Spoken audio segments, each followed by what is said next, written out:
చిన్నాపురం అనే ఒక గ్రామంలో పూర్ణమ్మ అనే ముసలావిడ తన మనవరాలు మంగమ్మతో కలిసి ఒక చిన్న భోజనశాల నడిపిస్తోంది.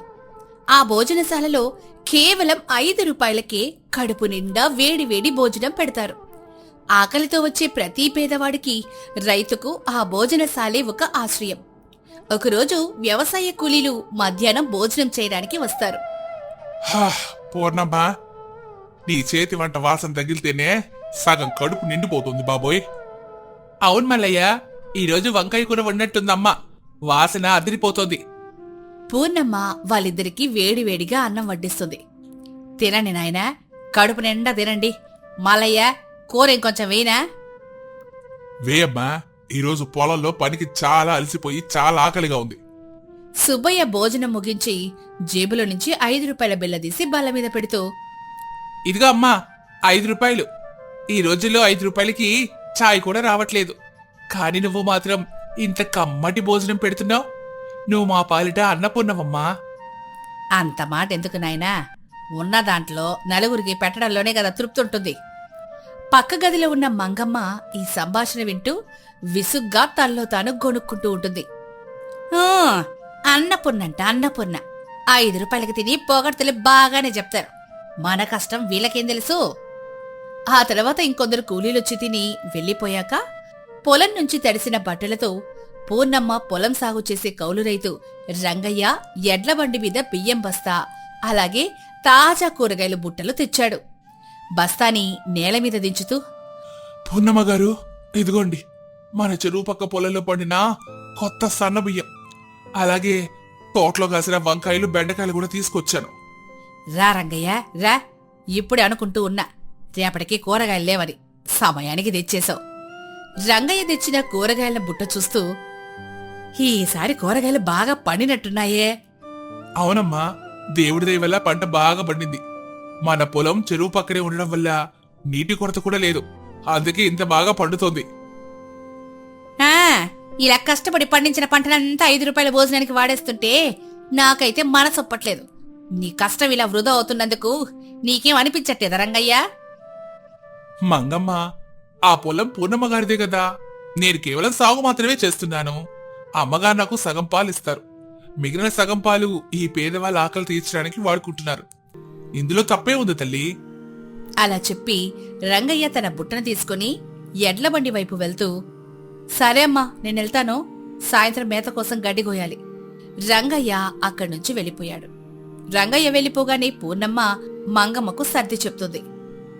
5 రూపాయలకే భోజనం పెట్టడం నీకు నచ్చదు కదా మంగమ్మ, కాని ఆలోచించు, మనకంతగా ఖర్చే ఉంది చెప్పు. మన పొలంలో సాగు చేసిన బియ్యం, కూరగాయలు వాళ్ళ ఖర్చు తక్కువే కదా, అప్పుడు 5 రూపాయలు సరిపోవా మనకి? మనకు ఖర్చు తక్కువైతే ధర కూడా తక్కువగానే పెట్టాలా అవ్వా?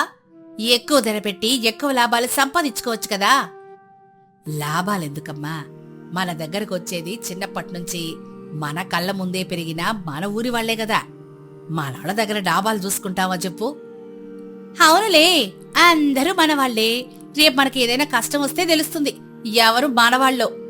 అయినా నీకు అసలు లోకజ్ఞానమే లేదవ్వా. ఊరికే అందరికీ దానాలు చేసుకుంటూ కూర్చుంటే రేపు మన పరిస్థితి ఏంటి? ఏమైందమ్మా ఇప్పుడు? కడుపు నిండా తిని వాళ్ళు దీవిస్తుంటే ఆ సంతోషం జాలదా? ఆ దీవెళ్లతో మన కడుపు నిండుతుందా అవ్వా? పక్క ఊరి హోటల్ చూడు, ఒక్కో భోజనం 50 రూపాయలకు అమ్ముతున్నాడు. వాడు కొత్త ఇల్లు కూడా కట్టాడు. మరి మనమేమో ఇంకా ఈ పాత పెంకుటింట్లోనే పడున్నాం. మంగమ్మ, ఆకలి విలువ తెలిసిన దాన్ని. డబ్బు ఈ రోజుంటుంది, రేపోతుంది. కాని మనం సంపాదించుకునే నమ్మకం, ప్రేమ ఎప్పటికీ పోవు తల్లి. నాకీ నీతులొద్దవ్వా. అందరూ వచ్చి 5 రూపాయలకి తినేళ్తుంటే మన చేతులు అరిగిపోతున్నాయి తప్ప ఒక్క రూపాయి కూడా మిగలడం లేదు. కష్టం వచ్చినప్పుడు తెలుస్తుంది ఆ ప్రేమ ఏం చేయలేదు, డబ్బు ఏం చేయగలదు. అలా ఎప్పటికీ అనుకోకమ్మా. మనం మనస్ఫూర్తిగా పెట్టి 5 రూపాయల అన్నంలో ఆ దేవుడున్నాడు. ఏనాటికి మనల్ని ఆయన వీధిన పడేయడు. సరే, నీ ఇష్టం. నీతో వాదించి వాదించి నేను గెలవలేను గాని గుర్తుంచుకో, ఏదో ఒకరోజు నా మాట గుర్తొచ్చి నువ్వే బాధపడతావు. పూర్ణమ్మ నిట్టూరుస్తూ వంటింట్లోకి వెళ్ళిపోయింది. రోజులు గడిచాయి. ఆకాశంలో మబ్బులు కమ్మేశాయి. వర్షాకాలం మొదలైంది. ఒకరోజు రాత్రి భయంకరమైన గాలివాన మొదలైంది. ఉరుములు మెరుపులతో ఊరంతా వణికిపోతోంది. దేవుడా, వాన మరీ దారుణంగా పడుతోంది. చెరువు కట్ట తెగకుండా ఉంటే చాలు. కప్పు నుంచి పడుతున్న నీటి కింద గిన్నె పెడుతూ మంగమ్మ ఇలా అంటుంది. ఇల్లంతా కురుస్తుందవ్వా. ఈ వర్షం ఎప్పుడు తగ్గుతుందో ఏంటో. ఇక్కడ గిన్నెలు పెట్టి పెట్టి నా చేతులు నొప్పులు పుడుతున్నాయి. పాత పెంకుటిల్లు కదమ్మా, ఈ గాలికి తట్టుకుంటే అదే చాలు. దేవుడే కాపాడాలి.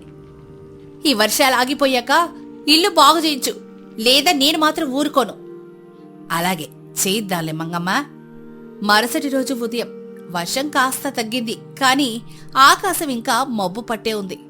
అప్పుడే రంగయ్య తడిసిపోతూ కంగారుగా పరిగెత్తుకుంటూ భోజనశాల లోపలికొచ్చాడు. అతని ముఖంలో తీవ్రమైన భయం కనిపిస్తోంది. పున్నమ్మగారు, సర్వనాశనం అయిపోయిందవ్వా, సర్వనాశనం అయిపోయింది. ఏమైంది రంగయ్య? ఎందుకలా ఏడుస్తున్నావు? రాత్రి పడిన భారీ వర్షానికి చెరువు గట్టు తెగిపోయిందమ్మా. చెరువు నీరంతా మన పొలంలోకి వచ్చేసింది. మన పంట మొత్తం నీట వణికిపోయింది. వరి పైర్లు కుళ్ళిపోయింది. కూరగాయల తోటంతా బురదమయమైపోయింది. ఒక్క గింజ కూడా నక్కలేదమ్మా. ఏంటి, పంట మొత్తం మునిగిపోయిందా? అవునమ్మా, తోటలో ఒక్క ఆకు కూడా మిగలేదు. పంట అంతా గంగపాలైపోయింది. మన చేతికి ఈ ఏడాదికి ఏవీ రాదు. దేవుడా, ఎంత పరీక్ష పెట్టావు తండ్రి. ఆ పొలాన్ని నమ్ముకునే కదా ఇంతమందికి అన్నం పెడుతున్నాం. ఇప్పుడెలా? చూసావా అవ్వా, దేవుడు మనల్ని వీధిన పడేయడు అన్నావు. ఇప్పుడేమైంది? పూర్ణమ్మ ఏం మాట్లాడకుండా దిగాలుగా వెళ్లిపోయింది. పొలం మునిగిపోవడంతో భోజనశాల నడపడం అత్యంత కష్టంగా మారింది. ఇంట్లో ఉన్న కొద్దిపాటి బియ్యం, సరుకులు కొన్ని రోజుల్లోనే అయిపోయాయి. ఇలా ఉండగా రంగయ్య పట్నం నుంచి, సంతలో నుంచి కొన్ని కూరగాయలు, బియ్యం తీసుకొస్తాడు. పూనమ్మగారు, పట్నం వెళ్లి కొన్ని సరుకులు తెచ్చాను. కానీ ధరలు చూస్తే గుండె ఆగిపోయేలా ఉంది.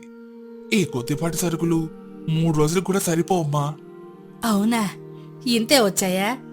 ఇవి అయిపోయాక ఎలారా? నా దగ్గరున్న చివరి పైసా కూడా నీకే ఇచ్చాను వీటి కోసం.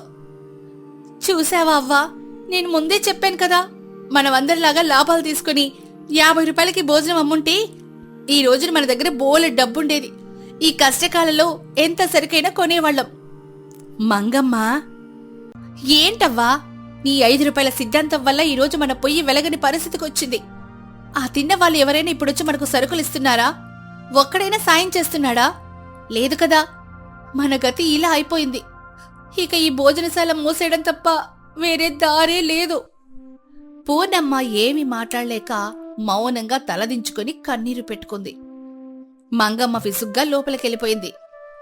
మరుసటి రోజు ఉదయం సరుకులు లేక భోజనశాల తెలియలేదు. గ్రామస్తులొచ్చి మూసిన భోజనశాల చూసి వెళ్ళిపోతారు. ఆ తర్వాత రోజు కూడా భోజనశాల తలుపులు మూసే ఉన్నాయి. పూర్ణమ్మ తన ఇంటి ముందు అరుగు మీద దీనంగా కూర్చొని ఆలోచిస్తోంది. అప్పుడే దూరం నుంచి కొందరు గ్రామస్తులు, రైతులు, కూలీలు గుంపులు గుంపులుగా రావడం కనిపించింది. వాళ్ళ చేతుల్లో బుట్టలు, సంచులు ఉన్నాయి. పూనమ్మా, ఏంటి ఈరోజు ఇంకా తలుపులు తీయలేదు? పొయ్యి కూడా వెలిగించినట్లేదు. ఏం చెప్పను మల్లయ్య, మొన్నటి తుఫానికి పొలం మొత్తం మునిగిపోయింది. కూరగాయలు వారంతా పోయింది. ఇదిలా ఉండగా భోజనశాలకు కావలసిన సరుకులు కొనడానికి చేతిలో చిల్లి గవ్వలేదు. అందుకే తీయలేదు నాయనా. మాకు తెలుసవ్వా, రంగడు చెప్పాడు నీ పొలం మునిగిపోయిందని. అది తెలిసి మా గుండె చెరువైపోయింది.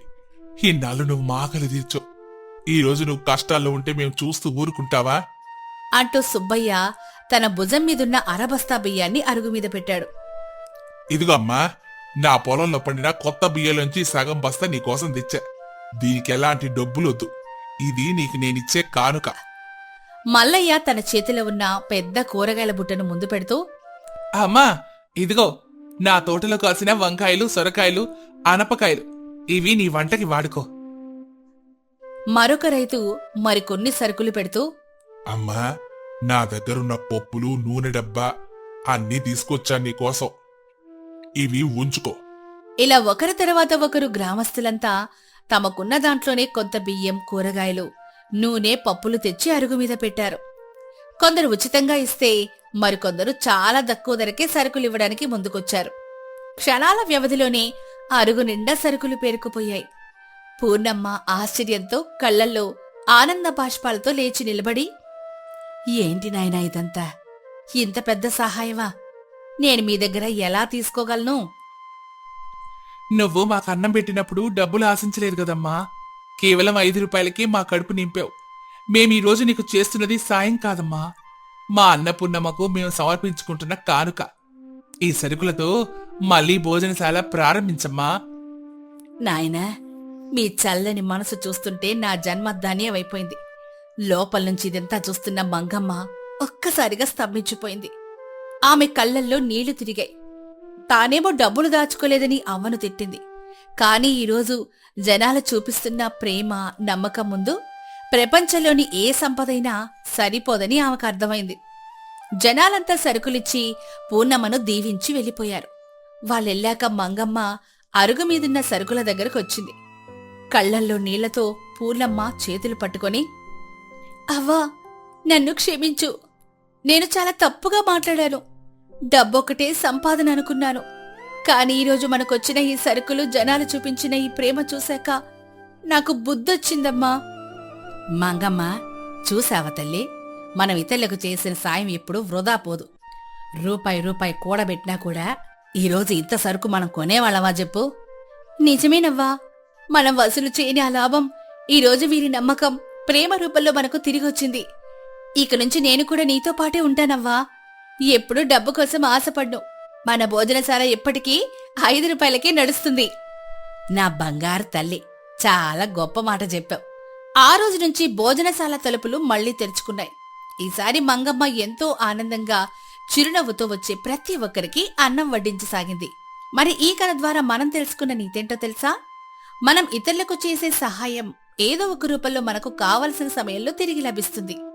డబ్బు కంటే మనుషుల నమ్మకం, ప్రేమే జీవితంలో అత్యంత విలువైన అసలైన సంపద. ఒక ఊరిలో రామయ్య, కాంతమ్మ అనే భార్యాభర్తలు ఉండేవారు. వారికి పిల్లల్లేరు. రామయ్య చాలా మంచివాడు, దానగుణం కలవాడు. కాని అతని భార్య కాంతమ్మ మాత్రం మహాపిసినారి. ఒక దమ్మిడి ఖర్చు పెట్టాలంటే ఆమె ప్రాణం పోయేది. ఎంగిలి చేత్తో కాకిని కూడా తరివేది కాదు. ఒకరోజు ఉదయం రామయ్య పొలం నుంచి ఇంటికొస్తాడు. ఏమే కాతమ్మా, పొలంలో చాలా పని చేశాడు. ఆకలి దంచి కొడుతుంది. త్వరగా ఆ ముంతలో కాసిని నీళ్ళివ్వు, కాళ్ళు చేతులు కడుక్కొని వస్తాను. ఇదిగోండి, రోజు రోజుకి మీకు నీళ్ల ఖర్చు ఎక్కువైపోతోంది. చేతులు కడుక్కోడానికి సగం ముంత నీళ్లు సరిపోవా? ముంత నిండా అడుగుతున్నారు. ఆ చేతులు మరీ అంత శుభ్రంగా తోముకోకండి, కుంకుడుకాయ అరిగిపోతుంది. వారం రోజుల క్రితమే సంతలో కొన్నాను, అప్పుడే సగం చేసేశారు. అరెరే, పొలంలో బురదలో పని చేసి వస్తే కుంకుడుకాయతో రుద్దుకోక ఏ మట్టితో రుద్దుకోమంటావంటే? అయినా కుంకుడుకాయలు అయిపోతే ఇంకోటి తెచ్చుకోవచ్చు. నా ప్రాణాలు తీయకు. ఇంతకీ అన్నం వండావా లేదా? వండాను, కానీ ఈరోజు పప్పు చేయలేదు. కేవలం గంజి, కాస్త ఆవకాయ పచ్చడి పెట్టాను. పప్పుల ధరలు ఆకాశాన్ని అంటుతున్నాయి. మొన్న పట్నం సంతలో చూస్తే సేరు పప్పు అమాంతం పెరిగిపోయింది. రోజు పప్పు తింటూ కూర్చుంటే కడుపులో ఉబ్బరం వస్తుంది. ఇలా గంజి తాగితే ఆరోగ్యానికి చాలా మంచిది తెలుసా? సరేలేవే, నీ కర్మ నా కర్మ. పిల్లైనప్పటి నుంచి నీ పిసినారతనం చూసి చూసి నాకు విరక్తి వచ్చేస్తుంది. కనీసం ఆ గంజిలో ఉప్పు అయినా వేసావా, లేక అది కూడా కచ్చ నీళ్ళలాగా ఇచ్చేస్తున్నావా? ఉప్పు వేశానులేండి, కానీ మీరు పచ్చడి మరీ ఎక్కువ నంచుకోకండి. ఒక్క ఉసిరికాయ ముక్కుతో కంచం గంజి మొత్తం తాగేయాలి. అలా భార్యాభర్తలిద్దరూ గంజి తాగి పడుకుంటారు. మధ్యాహ్నం సమయానికి ఆకాశమంతా నల్లటి మబ్బులతో నిండిపోయింది. ఏమే కాంతమ్మా, ఆకాశం చూడు ఎంత భయంకరంగా ఉందో. పెద్ద వర్షం పడేలాగుందే. ఆరు బయట ఆరేసిన వడియాలు, బట్టలు త్వరలో లోపలికి తీసుకురా. అబ్బబ్బా, ఎంత అదృష్టం! వర్షం వస్తోంది. ఏవండి, ఇంట్లో ఉన్న ఖాళీ కుండలు, బిందెలన్నీ తీసుకొచ్చి ఆరు బయట పెట్టండి. అదేంటే పిచ్చిరానా, వర్షం వస్తుంటే ఇంట్లోకి తీసుకెళ్లాలి గాని కుండలు బయట పెట్టడం ఏంటే? మీకు బుర్ర లేదండి. వర్షం నీళ్లు కుండల్లో పడితే అవి నిండుతాయి. రేపుదయం నేను చెరువు దగ్గరికి వెళ్లి నీళ్లు మోసుకురావాల్సిన అవసరం తప్పుతుందిగా. నా చెప్పులు అరగవు, నా కష్టం మిగులుతుంది. పైగా వాన నీళ్లు చాలా స్వచ్ఛమైనవి. నీ పిసినారితనానికి అంతు లేకుండా పోతోంది. అంతలో ఆకాశంలో పెద్ద ఉరుము ఉరుముతుంది. వర్షం హోరున కురవడం మొదలవుతుంది. ఈదురుగాలులు వీస్తూ ఉంటాయి. చీకటి పడుతున్న సమయం కావడంతో రామయ్య ఆముదం దీపం వెలిగిస్తాడు. అది చూసిన కాంతమ్మ గబగబా వచ్చి దీపం ఆర్పేస్తుంది. ఏమే ఏమైంది నీకు? ఇల్లంతా చీకటిగా ఉంది, దీపం వెలిగిస్తే ఆపేసావేంటి? బయట చూసారా ఆకాశంలో మెరుపులు ఎలా మెరుస్తున్నాయో? ఆ ఉరుములకు పడే మెరుపుల వెలుతురు చాలదా మనకి? ఊరికే ఆవుద దీపం ఎందుకు దండగా? ఒక్కొక్క మెరుపు మెరిసినప్పుడు ఇల్లంతా వెలుతురు వస్తోంది కదా, ఆ వెలుతురులోనే నడవండి, 2 డబ్బులు మిగలుతాయి. దేవుడా, మెరుపు వెలుతురులో బ్రతకమనే భార్యనిచ్చావా నాకు? నా పాపం పండింది. సరే, ఆ చీకటిలోనే ఏదో ఒకటి చేసుకుసావు. నాకు ఆకలిగా ఉంది. రాత్రికి ఏం వండుతున్నావు? రాత్రికేముందండి, మధ్యాహ్నం మిగిలిన గంజుందిగా, అందులో కొన్ని నీళ్లు కడిపి వేడి చేస్తాను, అదే తాగి పడుకుందాం. వర్షాకాలం కదా, రాత్రిపూట ఎక్కువ తింటే అరగదు. ఇలా వారు మాట్లాడుకుంటూ ఉండగా ఇంటి గుమ్మం బయట ఎవరో తలుపు తడుతున్న చప్పుడు వినిపిస్తుంది. రామయ్య బావా, ఓ రామయ్య బావా, తలుపు తీయండి అని ఎవరో పిలుస్తూ ఉంటారు. ఎవరు తలుపు తడుపుతున్నారు కాంతమ్మా? ఈ కొండపోత వర్షంలో ఎవరొచ్చారు? వెళ్ళి తలుపు తీస్తాను. అలా అని రామయ్య తలుపు తీస్తాడు. గుమ్మం బయట రామయ్యకు వరసకు బావమరదయ్యే సూరయ్య, అతని భార్య పార్వతి వర్షంలో పూర్తిగా తడిసిపోయి వణుకుతూ నిలబడుంటారు.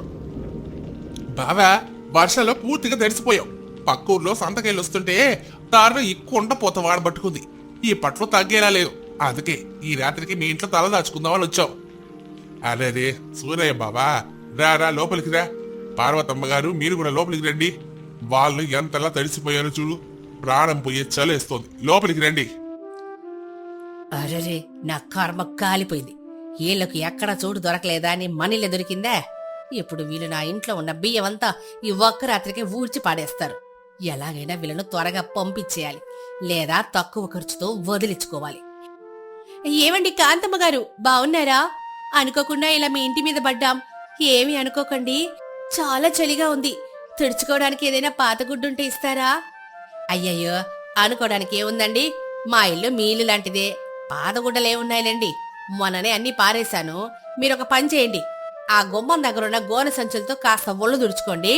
గోనె సంచులు చాలా వెచ్చగా ఉంటాయి, చలి వెంటనే తగ్గిపోతుంది. ఏమే కాంతమ్మా, ఇంటికొచ్చిన చుట్టాలు గోనె సంచులతో దూచుకోమంటావా? నీకేమైనా మతిపోయిందా? లోపల నేను కట్టుకునే పాత తువ్వాలుంది, అది తీసుకురా. ఈయనకు అతిథి మర్యాదలు ఎక్కువైపోయాయి.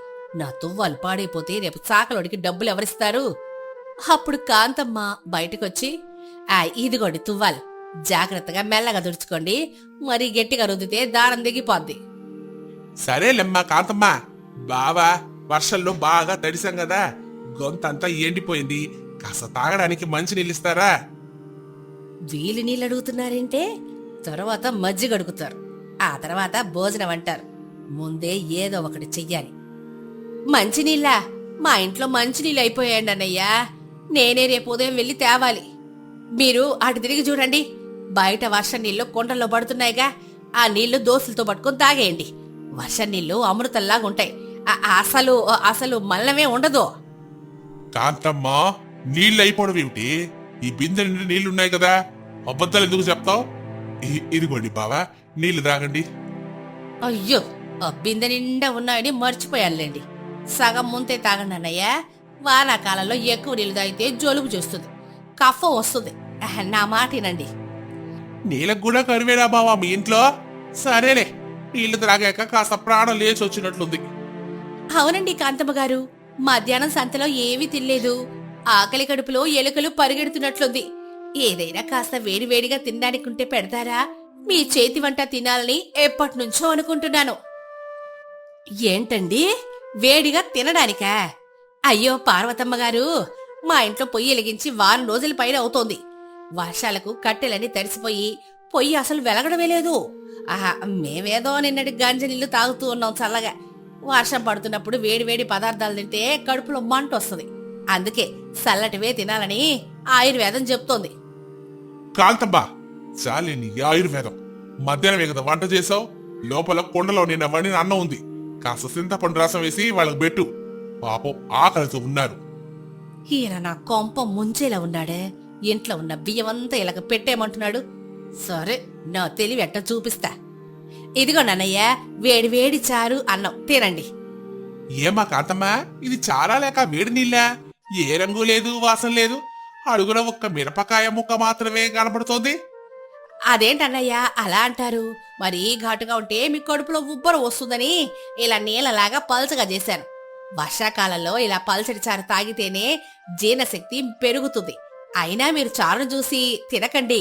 ఆ చారు వాసన పీలుస్తూ అన్నం తినేయండి చాలు. ఏంటండి ఈ మర్యాదలు?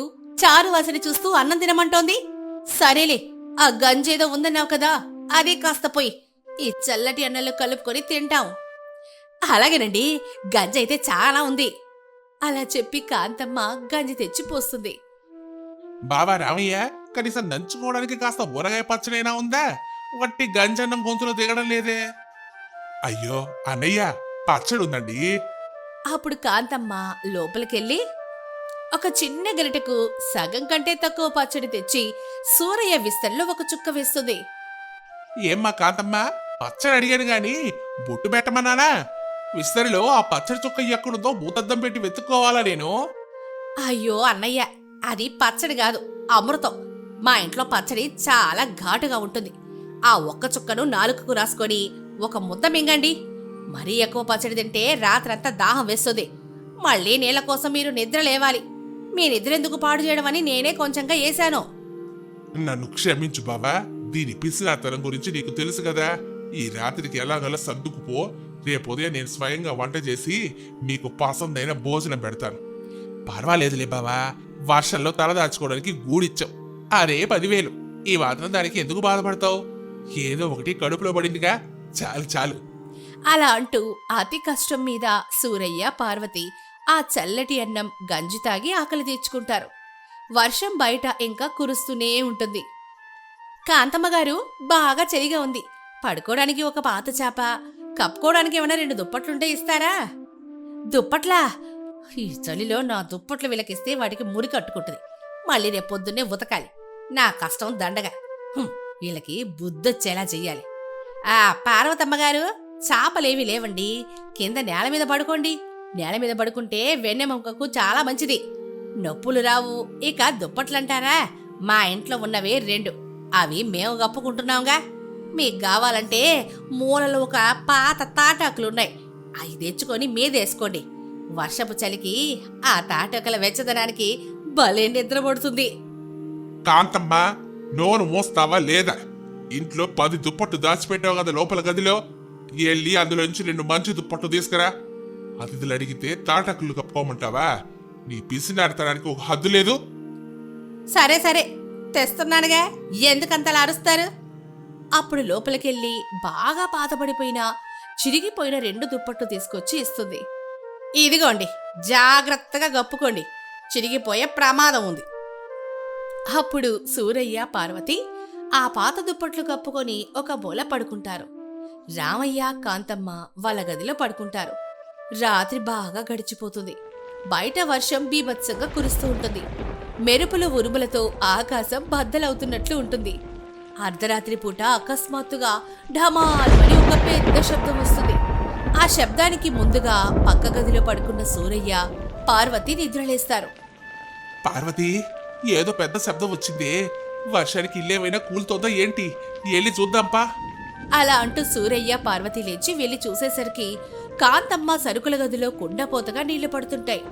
అక్కడున్న బియ్యం బస్తాలు, ధాన్యం, బెల్లం అచ్చులు అన్నీ నీళ్ళల్లో నానుతూ ఉంటాయి.